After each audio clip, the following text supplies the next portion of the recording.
நம்பவர்கள் ஈரானுக்கும் இஸ்ரேலுக்கும் இடையில சீஸ்ஃபயரானது கொண்டு வரப்படுது. இந்த போரானது இதோடு முடியுது என்று சொல்லியிருந்தார். அதில் முக்கியமாக ஈரான் தரப்பிலிருந்து 6 மணி நேரத்தில் இந்த போரை நிறுத்தணும், இஸ்ரேல் தரப்பிலிருந்து 12 மணி நேரத்தில் இந்த போரை நிறுத்தணும் என்ற மாதிரி தான் அந்த ட்வீட்டில் இருந்தது.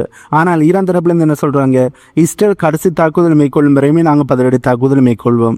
எப்போது இஸ்ரேல் ஈரானுக்கு எதிரான அக்ரஸன் நிறுத்துகிறார்களோ அப்போதுதான் எங்களுடைய பதிலடியை நாங்கள் நிறுத்துவோம் என்று ஈரான் தரப்பிலிருந்து சொல்லியிருந்தார்கள். இப்படி இருக்கையில் ட்ரம்ப் அவர்கள் இந்த சீஸ்ஃபயரை அனௌன்ஸ் பண்ணின பிறகும் இஸ்ரேல் தரப்பிலிருந்து ஈரானோட தலைநகரமாக இருக்கின்ற தெஹ்ரான் மீது மாசிவான தாக்குதலை மேற்கொண்டிருக்கிறார்கள். இந்த 11 நாளில் இஸ்ரேல் ஈரானுக்கு எதிராக மேற்கொண்ட தாக்குதலை விட இன்றைய இரவு மட்டும் மேற்கொண்ட தாக்குதல் ரொம்ப கொடூரமானதாக இருந்தது என்ற செய்திகளும் இப்போது வெளிவர ஆரம்பிச்சிருக்கு. ட்ரம்ப் அவர்கள் சீஸ்ஃபயரை அனௌன்ஸ் பண்ணியிருக்கிறார். பட் அதனை கேட்காமல் இப்போது இஸ்ரேல் தரப்பிலிருந்து ஈரானுக்கு எதிரான தாக்குதலை நடத்தி இருக்காங்க. இதை பார்க்கும்போது எப்படி இருக்கின்றார், வலிமையாகவே இஸ்ரேல் தரப்பிலிருந்து ஒரு சீஸ்ஃபயரானது கொண்டு வரப்படுது என்றால் கடைசி நேரத்தில் ஒரு மாசுவான தாக்குதலை மேற்கொள்வார்கள். அதே மாதிரி தான் இப்போதும் இந்த சீஸ்ஃபயரானது கொண்டு வரப்படுது என்ற உடனே தங்களுடைய வீட்டை காட்டுறதுக்காண்டி கடைசி நேரத்தில் இப்படி ஒரு மாசுவான தாக்குதலை மேற்கொள்கிறார்கள் என்ற ஒரு கேள்விதான் பல மத்தியில் எழும்பியிருக்கு. கட்டாயம் இதற்கான பதிலடியை ஈரான் கொடுப்பார்களா அல்லது இதனை அப்படியே விட்டுடுவார்கள் என்பதை நாங்கள் வெயிட் பண்ணி தான் பார்க்கணும். பட் இப்போது இஸ்ரேலோட பல பகுதியில் ஏர் அலர்ட்டானது கொடுக்கப்பட்டிருக்கின்ற செய்திகள் வெளியே வந்திருக்கு. ஆனால் இஸ்ரேல் இப்படி கடைசியாக தாக்குதல் மேற்கொள்வதற்கு ஈரான் கண்டிப்பாக பதிலடியை கொடுக்கணும் என்பதுதான் என்னுடைய தனிப்பட்ட கருத்து. ஏனென்றால் கடைசி நேரத்தில் இப்படி ஒரு மிகப்பெரிய ஒரு தாக்குதலை மேற்கொண்டு இஸ்ரேல் இந்த போரில் தங்களுக்கு தான் வெற்றி கிடைச்சி விட்டது என்ற மாதிரி ஒரு பிம்பத்தை உருவாக்குவார்கள். தங்களுடைய கையில் தான் வெயிட்டானது இருக்கின்ற மாதிரி ஒரு பிம்பத்தை உருவாக்குவார்கள். அந்த பிம்பமானது இனியும் இஸ்ரேலுக்கு இருக்கக்கூடாது. ஆகவே ட்ரம்ப் அவர்கள் சீஸ்ஃபயரை அனௌன்ஸ் பண்ணின பிறகும் இஸ்ரேல் தரப்பிலிருந்து ஈரானுக்கு எதிரான தாக்குதலை நடத்தி இருக்கிறார்கள். ஆகவே இதற்கு கண்டிப்பாக ஈரான் தரப்பில் இருந்து இஸ்ரேலுக்கு எதிரான மாசுவான ஒரு பதிலடியை கொடுத்துட்டு இந்த சீஸ்ஃபயரை ஈரான் தரப்பிலிருந்து ஏற்றுக்கொள்வது ஈரானுக்கு நல்லது. அப்படி இல்லாட்டி இந்த போரில் ஈரானுக்கு இது கொஞ்சம் பின்னடைவாக இருக்கும் சொல்ல முடியும். பட் ஈரான் என்ன செய்ய போறாங்க என்பதை வெயிட் பண்ணி தான் பார்க்கணும். ஏன்னா நான் இந்த வீடியோ ரெக்கார்ட் பண்ண நேரம் வரையுமே வருகின்ற செய்திகள் ரொம்ப குழப்பமான செய்திகளாக தான் இருக்கு. ஒரு பக்கம் சீஸ்ஃபயரானது கொண்டு வரப்பட்டு என்று சொல்கிறார்கள், இன்னும் ஒரு பக்கம் இஸ்ரேல் தாக்குதலை நடத்துகிறார்கள் என்று சொல்கிறார்கள், இன்னும் ஒரு பக்கம் ஈரான் பதிலடியை கொடுக்கிறார்கள் என்று சொல்கிறார்கள். ஆகவே எந்த செய்திகள் உண்மையானு தெரியல, கொஞ்சம் குழப்பமாகத்தான் செய்திகள் வெளிவந்தோன்னு இருக்கு. சரி, இஸ்ரேலுடனான சீஸ்ஃபயரை நாங்கள் நம்பலாமா என்று பார்த்தோம்னால் கட்டாயம் நம்பவே முடியாது. இஸ்ரேல் காசாவோடு சீஸ்ஃபயரை போட்டிருந்தார்கள், காசாவோடு தொடர்ந்து தாக்குதலை மேற்கொள்கிறார்கள். இப்போதும் தாக்குதல் இடம்பெற்றுக் கொண்டுதான் இருக்கு. ஹிஸ்புல்லாவோடு சீஸ்ஃபயரை போட்டார்கள், ஹிஸ்புல்லாக்கு எதிரான தாக்குதலையும் இப்போது தொடர்ந்து செய்கிறார்கள். சிரியாவோடு தாக்குதலை மேற்கொள்கிறார்கள். அதே மாதிரி தான் ஈரானோடும் இப்போது சீஸ்ஃபயரை போட்டு மறுபடியும் தங்களுடைய ஏர் டிஃபென்ஸ் சிஸ்டங்களாக இருக்கட்டும், தங்களுடைய அனைத்து இராணுவத்தையும் ரீகுரூப் ஆக்கிட்டு தங்களுடைய மிலிட்டரியை திரும்ப ரீபில்ட் பண்ணிட்டு மறுபடியும் இஸ்ரேல் தரப்பிலிருந்து ஈரானுக்கு எதிரான தாக்குதலை செய்தே தருவார்கள். இது கண்டிப்பாக நடக்கக்கூடிய வாய்ப்பு தான் இருக்கு. ஏனென்றால் இஸ்ரேல் எப்போதுமே சீஸ்ஃபயரை தொடர்ந்து கடைப்பிடிக்கிறது இல்லை, அதனை புரோக் பண்ணுறது தான் அவர்களுடைய வேலையாக இருக்கு. இஸ்ரேல் பாலஸ்தீன் போரானது ஆரம்பித்ததில் இந்த இப்போ வரையுமே இஸ்ரேல் தரப்பிலிருந்து சீஸ்ஃபயர் அனைத்தையுமே புரோக் பண்ணுவதை தான் நாங்கள் தொடர்ந்து பார்த்து கொண்டிருக்கோம். இதனால் ஈரானோட போட்ட சீஸ்ஃபயரையும் இவர்கள் புரோக் பண்ணக்கூடிய வாய்ப்புகள் இருக்கு. பட் இதில் நாங்கள் கவனிக்க வேண்டிய விஷயம் என்னென்றால் இப்போது இஸ்ரேல்கிட்ட ஏர் டிஃபென்ஸ் சிஸ்டங்களானது காலியாகிட்டது. அது மட்டும் இல்லாமல் ஈரானோட தாக்குதல்கள் வெற்றிகரமாக இஸ்ரேலுக்கு இடம்பெறபடியால் இஸ்ரேலுக்கு இப்போது பலத்த சேதங்கள் ஏற்பட்டிருக்கு. ஆகவே அதில் இருந்து மீண்டு வந்து தங்களை ரீபில்ட் பண்ணி தங்களுடைய இராணுவத்தை திரும்ப ஒன்று சேர்த்து தங்களுடைய ஆயுதங்களை ஒன்று சேர்த்து எல்லாமே வலிமை மாதிரி வந்த உடனே மறுபடியும் ஈரானுக்கு எதிரான தாக்குதலை மேற்கொள்வார்கள். இது கண்டிப்பாக ஈரானுக்கும் தெரிஞ்சிருக்கும். இதனை பற்றி ஈரானோட சுப்ரீம் லீடரோட அட்வைசர் இப்போது என்ன சொல்லியிருக்கார் என்றால், இப்போது இந்த பிரச்சனையில சீஸ்ஃபயரை கொண்டு வரோம், பதற்றத்தை தணிக்கிறோம், இந்த பிரச்சனை இத்தோட முடிக்கிறோம், அனைவருமே அமைதியாக இருங்கள் என்று சொல்லி எங்களுக்கான நம்பிக்கையை தந்துட்டு அதனை மீற மாதிரி இவர்கள் நடவடிக்கையில் ஈடுபட்டார்கள் என்றால் நாங்கள் ஸ்மார்ட்டாக இல்லாமல் இருக்கலாம். பட் எங்களுடைய தாக்குதல்கள் ரொம்ப கொடூரமானதாக இருக்கும்.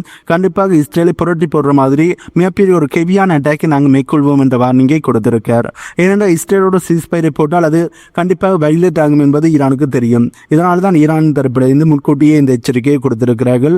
ஆகவே இஸ்ரேல் தரப்பிலிருந்து கமாஸோட என்னதான் சீஸ்ஃபயரை வைலேட் பண்ணி இருந்தாலும் அதே மாதிரியே ஈரானோட வைலேட் பண்ண அவ்வளவு ஈஸியாக முடிவை எடுக்க மாட்டார்கள். ஏனென்றால் இப்போது ஈரான் மேற்கொண்ட தாக்குதலால் இஸ்ரேலுக்கு பலத்த சேதங்கள் ஏற்பட்டிருக்கு. ஆகவே சீஸ்ஃபயரை வைலேட் பண்ணி இஸ்ரேல் தரப்பிலிருந்து ஈரானுக்கு எதிரான தாக்குதலை மறுபடியும் மேற்கொள்ள ஆரம்பித்தார்கள் என்றால் ஈரான் பதிலடியை மாசுவாக செய்வார்கள் என்பது இஸ்ரேலுக்கு தெரியும். ஆகவே அதனை சமாளிக்கக்கூடிய மாதிரி இஸ்ரேல் தங்களை ரீபில்ட் பண்ணின பிறகுதான் இந்த சீஸ்ஃபயரை வைலேட் பண்ணுவார்கள். ஆகவே இஸ்ரேல் இந்த சீஸ்ஃபயரை வைலேட் பண்ணுவார்கள். பட் அதுக்கு கொஞ்சம் காலங்கள் எடுக்கும் என்றே சொல்ல முடியும். கண்டிப்பாக ஈரானுக்கு எதிரான தாக்குதலை அவர்கள் மேற்கொள்வார்கள். அதுக்கு முன்னும் ஈரானும் தயாராகணும். ஏற்கனவே இந்த இஸ்ரேல் ஈரான் போரில் ஈரானுக்கும் பலத்த இழப்புகள் ஏற்பட்டிருக்கு. ஈரானோட ஏர் டிஃபென்ஸ் சிஸ்டங்கள் நிறைவே சேதமடைந்திருக்கு. ஈரானுக்குள்ள மொசாட் உளவைப்பானது தீவிரமாக செய்யப்பட்டிருக்கிறார்கள். ஆகவே ஈரான் முதல் என்ன செய்யணும்? மொசாட் உளவைப்பை முழுமையாக வேட்டையாடி தீர்க்கணும். மொசாட் உளவைப்பை நீ தைரியமாக ஈரானுக்கு செய்யப்படுவதை அவர்கள் தடுக்கணும். மொசாட் உளவைப்பை நீ ஈரானுக்கு செய்யப்படாத மாதிரி ஈரான் செய்யணும். அது மட்டும் இல்லாமல் தங்களுடைய ஏர் டிஃபென்ஸ் சிஸ்டங்களை ஸ்ட்ராங் படுத்தணும்.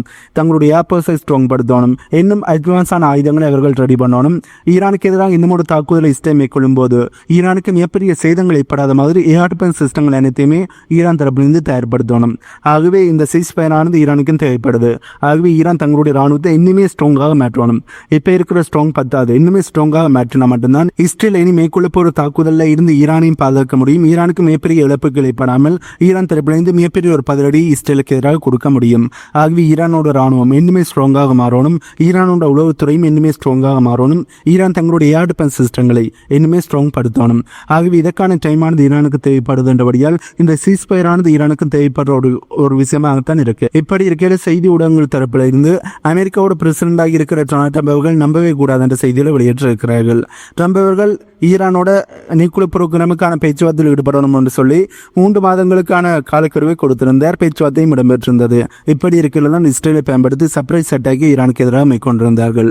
ஆகவே ட்ரம்ப் அவர்களை நம்பினால் ஏமாற்றமானது ஏற்படும் என்பதற்கு இது சிறந்த உதாரணமாக இருக்கு. அது மட்டும் இல்லாமல் இப்போது இஸ்ரேலிட்ட ஏர் டிஃபென்ஸ் சிஸ்டங்களானது ரொம்ப லோகாக மாறி இருக்கு.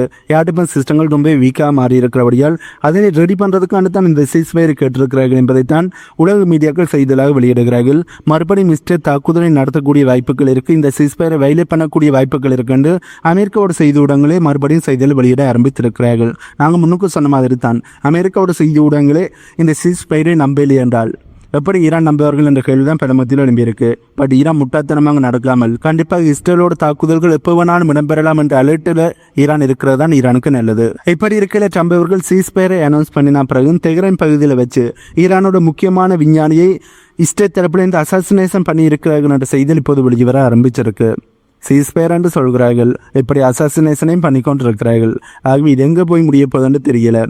ஏற்கனவே இஸ்ரேலோட பிரைம் மினிஸ்டராக இருக்கிற நெத்தன்யாகு அவர்கள் என்ன சொல்லியிருந்தார்? இப்போது ஈரானில் இருக்கிற த்ரெட்டானது எங்களுக்கு குறைஞ்சிருக்கு, எங்களுடைய இலக்குகளை நாங்கள் அடைஞ்சிருக்கோம். பட் மறுபடியும் ஈரான் நியூக்ளியர் புரோகிராமை கண்டனை பண்ணுவதற்கான நடவடிக்கைகள் ஈடுபட்டார்கள் என்றால் நாங்கள் மறுபடியும் ஈரானுக்கு எதிரான தாக்குதலை நடத்துவோம். எப்படி லெபனானில் தாக்குதலை நடத்தினோமோ அதே மாதிரியே ஈரானுக்கு எதிரான தாக்குதலை நடத்துவோம் என்று சொல்லியிருந்தார். ஆகவே இஸ்ரேல் தரப்பில் இந்த சீஸ்ஃபயரானது தற்காலிகமாக தான் போட்டிருக்கிறார்கள். தொடர்ந்து ஈரானுக்கு எதிரான தாக்குதலை மேற்கொள்வார்கள் என்பது தெளிவாக தெரியுது. பட் ஈரானும் சும்மா இல்லை, ஈரானும் கண்டிப்பாக பதிலடியை கொடுப்பார்கள். ட்ரம்ப் அவர்கள் ஈரானுக்கும் இஸ்ரேலுக்கும் இடையிலான சீஸ்ஃபயரை அனௌன்ஸ் பண்ணின பிறகு ஈராக்கில் இருக்கின்ற பாக்தாத்துக்கு அருகில் இருந்த டெஜி என்ற ரேடார் கேம்பின் மீது ட்ரோன் தாக்குதலானது இடம்பெற்றிருக்கு.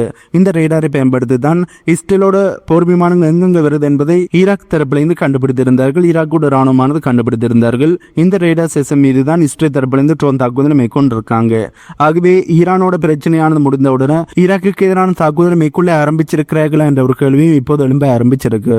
ஆகவே இஸ்ரேல் இப்போதும் அடங்குற மாதிரி தெரியல.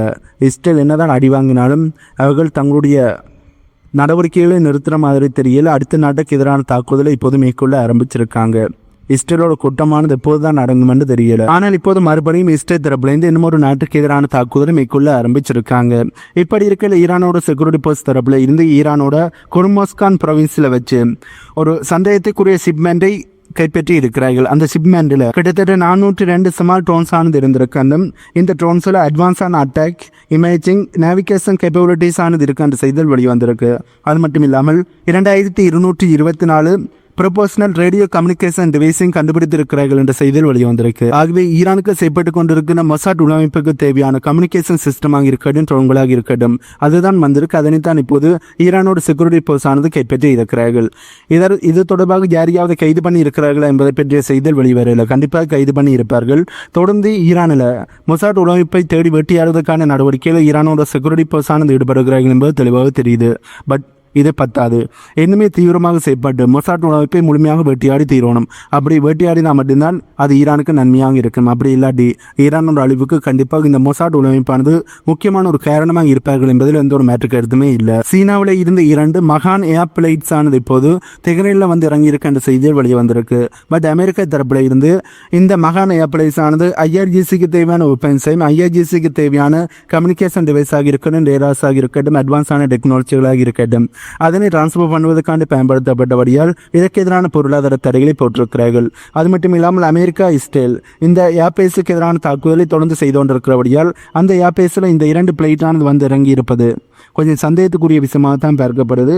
அதுவும் கோஇன்சிடென்ட் இல்லையான்னு சொல்லப்படுகின்றது. ஆகவே சைனாவோட பிளைட் அந்த மாதிரியே இஸ்ரேலோட ஃபைட்டர் ஜெட்டானது வான்பரப்புக்கு ஈரானோட வான்பரப்புக்கு நுழைந்திருக்க என்ற ஒரு கேள்வியும் இப்போ பிரமத்தில் எழும்ப ஆரம்பிச்சிருக்கு. இல்லாட்டி ஒருவேளை சீனா தரப்புலேருந்து ஈரானுக்கு தேவையான சப்போர்ட்டை கொடுக்கணும் என்றதுக்காண்டியும் 2 பிளைட்டில் தங்களுடைய வெப்பன்ஸை ஏற்றி அனுப்பி இருக்கக்கூடிய வாய்ப்புகள் இருக்குது. பட் இதற்கான ஒபிஷியலான செய்திகள் எதுவுமே வெளியே வரையில. ஆகவே இந்த வீடியோவில் நாங்கள் நிறைய செய்திகளை பார்த்துருக்கோம். பட் இந்த வீடியோவை ரெக்கார்ட் பண்ண நேரம் வரையுமே இஸ்ரேலுக்கும் ஈரானுக்கும் இடையிலான சீஸ்ஃபயரை அமெரிக்கா தரப்புலேருந்து அனௌன்ஸ் பண்ணினாலும் அது நடைமுறைக்கு இன்னுமே வரையில.